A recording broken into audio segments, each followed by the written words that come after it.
So yeah, this is enough time. Everybody start telling your friends. Go watch the stream. We're going to open up some cool stuff. We're going to start with these packs. We'll show off the cards from the packs, the common, uncommons, and rares. We're going to give a little bit of color commentary. And by color commentary, I mean, ooh, that's a good card. That's not a great card, etc., etc. Ooh, that's a good card. Yes. All right, so let's little bitty bit higher. I mean, like, I apologize. Up towards the camera. Oh, okay. There we go. Very good. I think that's about our sweet bit right. Perfect, yeah. Mummy Paramount, Frontline Devastator. I actually had someone talking to me not to dissuade, so the Afflict mechanic. Me and I got into a really interesting discussion about that one. So, Rodus the Stalwart. Grizzly Survivor. Yep. I forgot that guy was a thing. He's pretty good. Cunning Survivor. That's what you're using for non-video game streaming. I love the deserts. I love the cycling lands. Ronus' Stalwart. It's not a bad pack so far. Is that another Grizzly Survivor? Was this 2 packs? Oh, this is 1. Oh, you're looking at it. I went to the wrong one. My bad. No Catcher's Avengers. Get the Strength. Everybody loves Spell. Crash Through. There were so many people around our shop who were just like, "Wow, this card is particularly going to be very good. It gives trample and draws a card. Counter blue spell." All right, so here we are. I just like seeing J skins come up. It's just Resolute Survivors. This thing is really stout and draft. Riddle form. I want to draft a few of those. Field pool. Let's see this rare. Drum roll, please. And we got a hollow one. Yeah. Hey, welcome everybody. Check it out. We're streaming live, opening a product right now on the internets. You should check it out whenever we do. We're going to start doing this all the time. Omnibob, thank you very much for that suggestion from Amazon. I'm literally going to buy it like right now. Post haste. This thing actually is taught after this. This is pretty cool. We'll look at that. Oh, sweet. Basic land token. Yeah, not bad. The hollow one got a little bit of... he got a little bit of play. There were some decks that were trying so hard to play him for free. I mean, they basically should do that now. When he first came out. No, pop an Ixalan back. I love opening Ixalan because it's pirates, dinosaurs, merfolk theme, that kind of stuff. But I hate opening Ixalan because I know that I can't get like a treasure. One of the I can't get an invitation like I could with Amonkhet. I love getting a weird shiny cards. You know what I mean? You play? No. Pokemon, still a good game. Got oh, sorry, she's doing Yu-Gi-Oh. We've had Pokemon players here at some point. We'll do openings of that too. Vampire Zeal. I'm such a fan of combat tricks. I use that even in non-vampire decks. Limited, of course. Let's see, River Herald's Boon. Card's pretty good. Prosperous Pirates. They really scratched an itch I did not know that I had that bad with adding all this sweet pirate stuff. Goblin Wings is a card that I draft almost every time I can. Ooh, Spell Pierce. I love the new art on this card. Can we get a close up of the Spell Pierce art real quick? I know we skipped past it, but I just love that new art on it. It looks so good. All right, you go. You keep going. Hierophant's Chalice. Not nearly as exciting as Spell Pierce. Lookout's Dispersal. I made someone swear at me in a standard game using this card. They're like, pirates shouldn't make a mana leak a thing. Lightning Strike, good generic 3-burn spell. Bred from the conversation, Lightning Bolt's too good for 1 red. Hey, Bright Reprisal. Destroy target attacking creature, draw a card. Sounds really good until you're like, wow, 5 mana. Oh. All right. Ooh, look at that foil Looming Allosaur. Shiny. It's so shiny. Now, a quick stop here. Notice we went straight from uncommon to foil, which means the rare in this pack is a flip rare. I thought that was something kind of cool. They stuck the foil before the flip stuff. if you get a foil in those packs. Just, something neat. Hey, Arguel's Blood Feast. Fast to a feast. You can see on the back card. They find his sweet vampire temple. If I'm not mistaken, the vampire story is something along the lines of they have a treasure that made them immortal because they're vampires, and it made them not need to suck blood. And then somebody stole it, and now they're blood-sucking savages, conquistadors, running around and just killing everybody until they can find it. Which I think is awesome. That's a cool story. So far, so good. Having some fun with these. Again, big old shout out to Omnibob here, finding me cool stuff to help us out with this.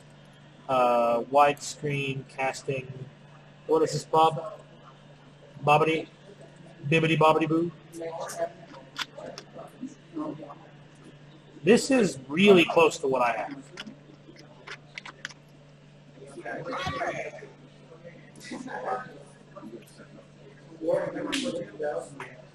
Fair enough. I'll have a look at this and compare it to the one I've got now. The one we're using now is also a Logitech, but it is not. It does not look exactly like that one, but it's close. Same build. I am definitely going to buy that stand, though, because the stand looks awesome. All right. If you are watching the stream, and you should be, now is the time to tell your friends, wake up your buddy, because now is the time for the big, cool part. I'm going to quickly double-check to make sure that I'm still recording, which I am. Yeah, so you wear gloves.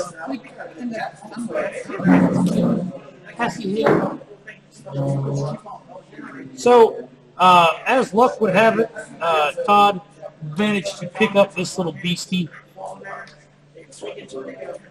And I have been stoked to open this for days. We were waiting for just the right amount of teasing to open it up. So now is the time. We're getting some gloves right now. I really want this desk clamp now. That's really cool. Yay. So let me explain. That's a good point, Bob. Before we open this, let me explain why this is cool. This is from the revised edition of Magic the Gathering. And that means that it is from 1994. The set released in April 1994. I believe it might have actually been April Fool's Day. This is Magic cards that is 23 years old, and there is very much the possibility of opening revised dual lands in this deck. I don't know exactly how much we got this deck for, or Todd got this deck for, but the likelihood of opening a $200 to $400 card is possible. Because the way they made the starter decks back then, unlike now where starter decks are a preset bundle of cards that has to be the same every time. Now, the way it was back in the day with Magic, you just did a random amount of commons, random amount of uncommons, some amount of rares, and they just slapped it in the box and there it went. And so the rare list in this could be anything. It could be a Badlands at, what's Badlands at now? About 100, yeah, 80 to 100. Or it could be an Underground Sea, clocking in at over $400 for the set. So we're rooting for the best. We might even get multiples of certain things. So, because there was no, what's that? Switch to here. Oh, I was just keeping track of the chat. But yeah, we're That's how much it was originally. yeah, that is right in the glare. I don't know if you can see that. $7.95 is how much that was originally. Boy, I wish I could buy decks like that nowadays. And there could be anything in here. So we are recording. We are streaming. If you got a friend you know who would think this is cool, we'll see what we open. We are breaking the seal. Another reason this is kind of cool, Omnibob, is the fact that breaking this seal, you can find these things unsealed all the time. People go in and cherry pick and reseal. This is original Wizard sealing, which means this is the cellophane from the 90s. This is like opening up a, what do you call those, time capsule full of sweet, sweet Magic cards. Now in here is going to be a deck of Magic cards. This is before they started pre-sealing the insides. How many rounds are there for? Or no, they did actually. Sorry, Three. they So did that was 3 last seal the round? insides, and there's gonna be a little booklet in here. That's Already got the good. rack. Already got the rack. That's stout. To give quick a while we're looking at the edges, there, it looks in pretty darn good condition. Yes, it does. It is. This is right here is pristine pack opening at its finest, and I'm super stoked that we are actually able to see this open. The owner of the pack, Todd, is actually the one opening now. It is not in my hand. I'm just, again, we're doing commentary on the background watching this. Do you need a knife, Todd? Yeah. Yeah, let's Be safe. Yeah, 1 second. Let's get a knife so we don't actually fit anything.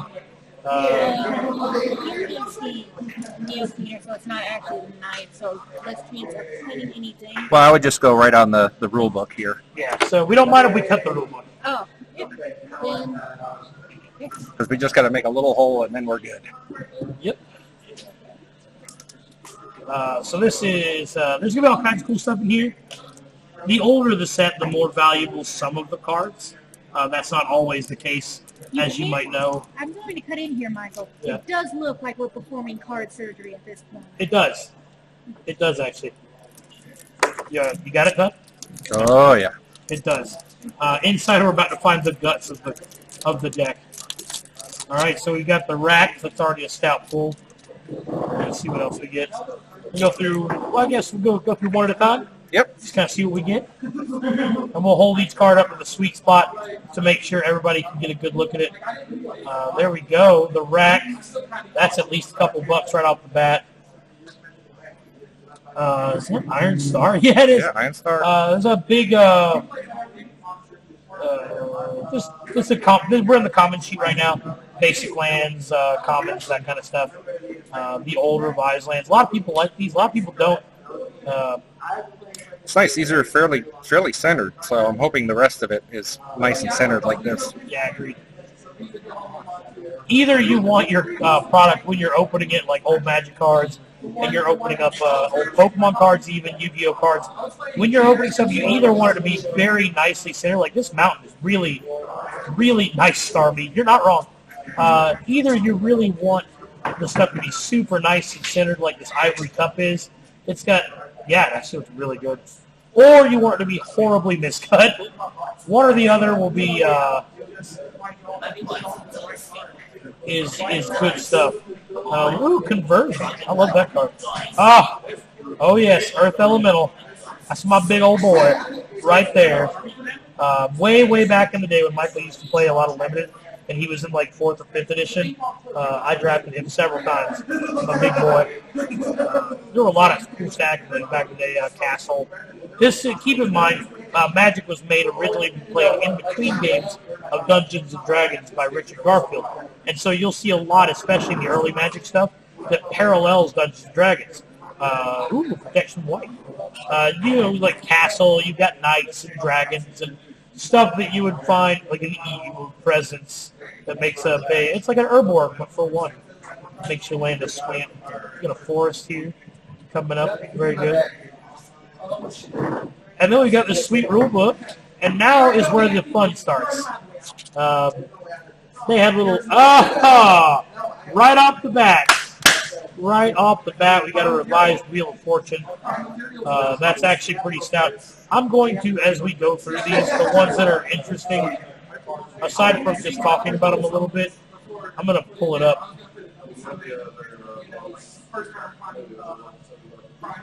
Yeah, that's a casual. Good job already having $85 in the bank.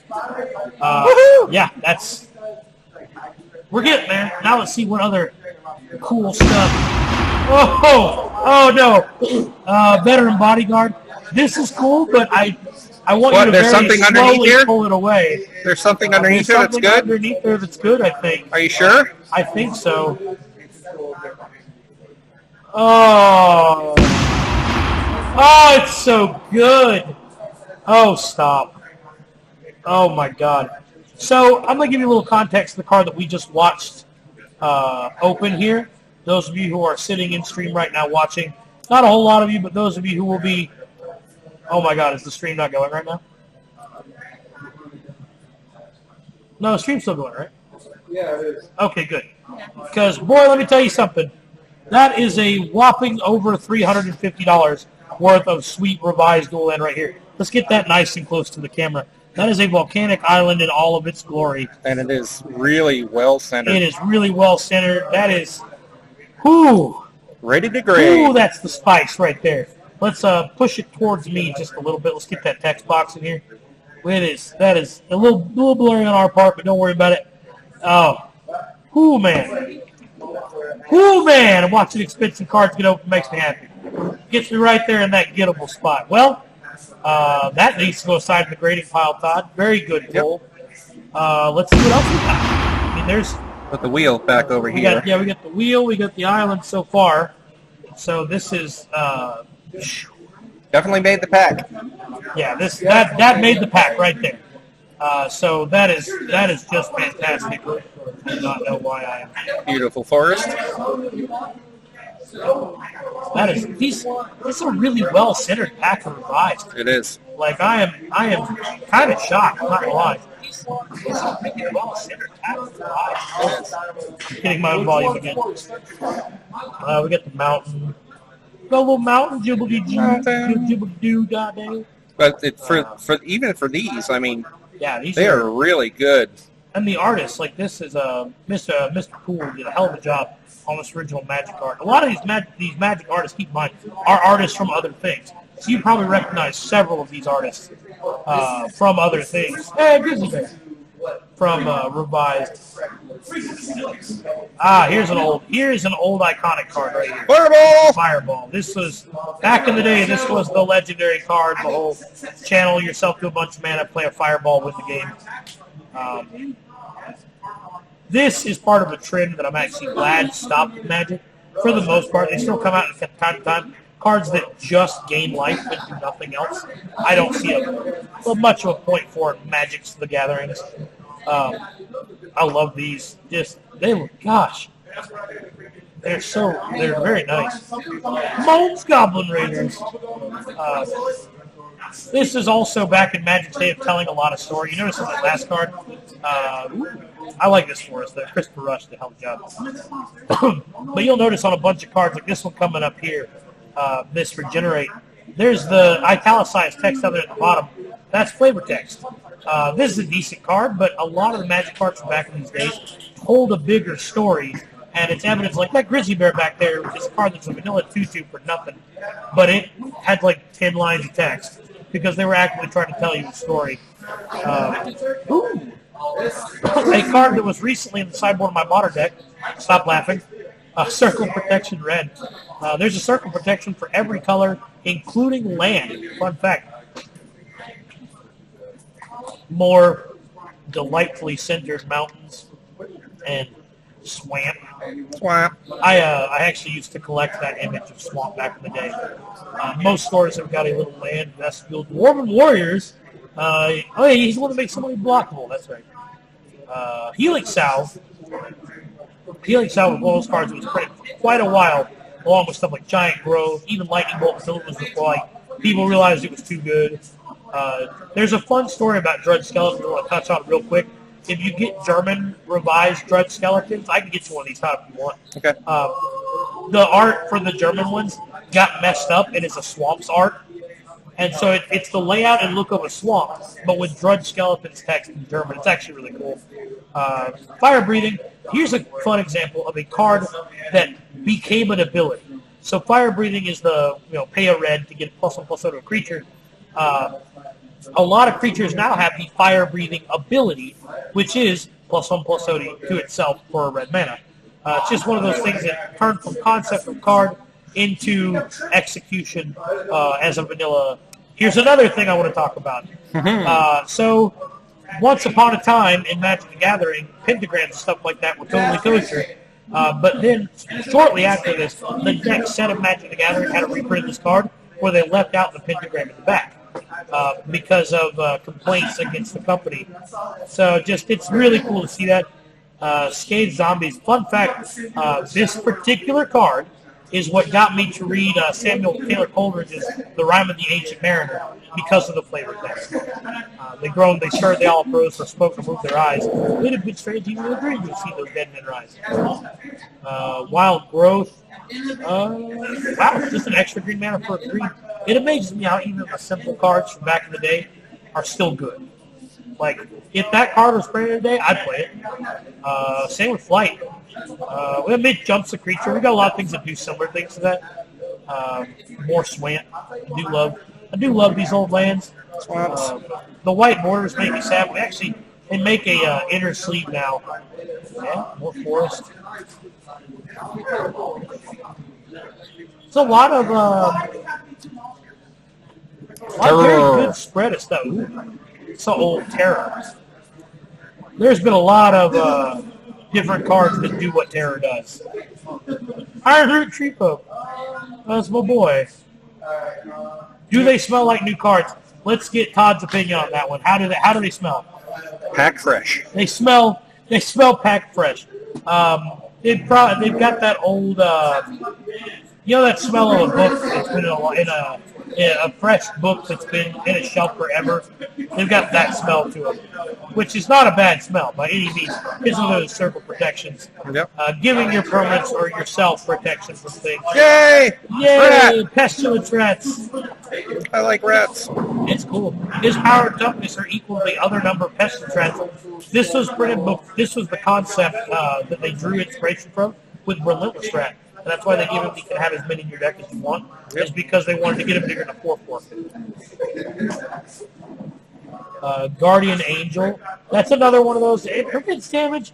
Eventually, the prevent damage and gain life mechanic was kind of combined, like we saw in Healing Salve. Okay, thank you. Where it was like you can either prevent damage or gain life, not both.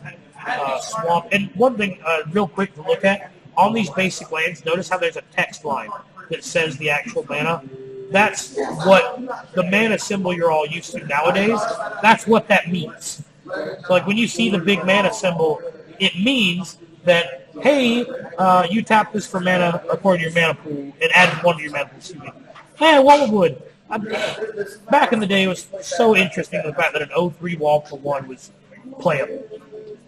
Yeah, and here's another good example. Also, this was before the tap symbol, where it was just the letter T cockeyed.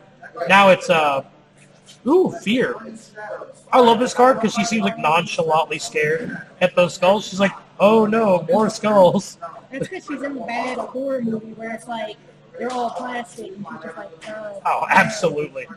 War Mammoth. This stuff was absurdly powerful back in the day.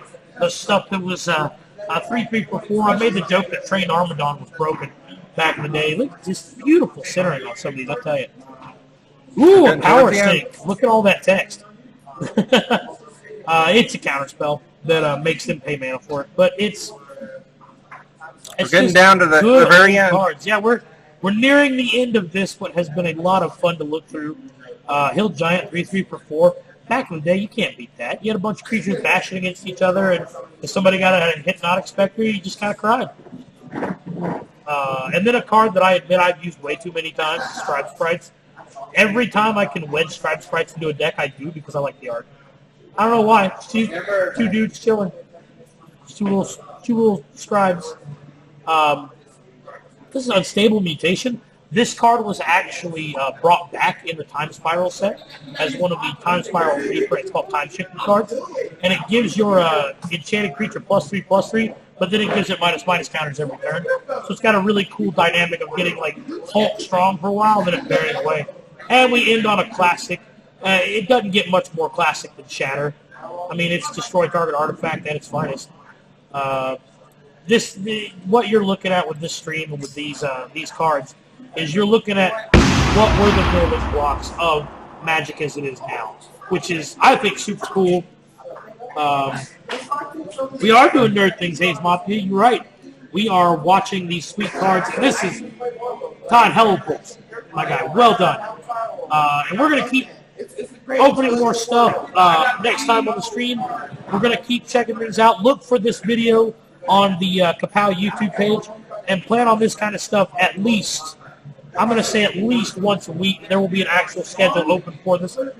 Real quick, I think we could like just slowly scroll back through the cards one more time. It's like, you don't have to hold them up, but we're just give everybody a look because they can see the two centered there. But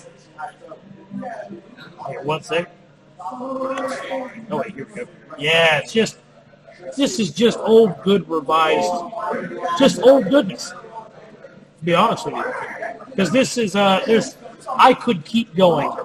And those of you who know me in real life, those of you who listen to me talk, you know I won't shut up about this, but we could just keep going with all the things that were inspired from these cards. Like Terror inspiring all manner of other kill spells.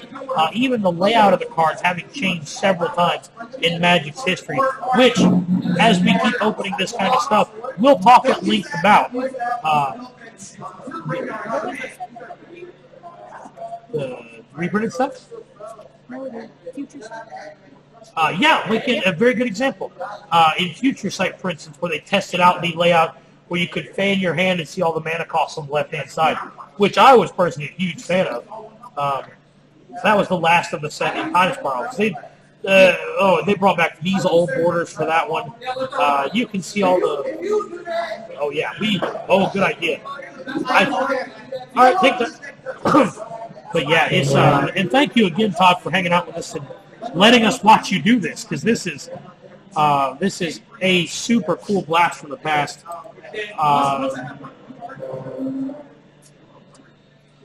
I hate to let silence creep, but let me tell you something. Just being able to see these cards open after this many years, and there's so many things you can talk about what inspired what cards and what the design thoughts were behind these cards and what went into their thought process and why did they make Wheel of Fortune as it is? Why did they make Volcanic Island as it is?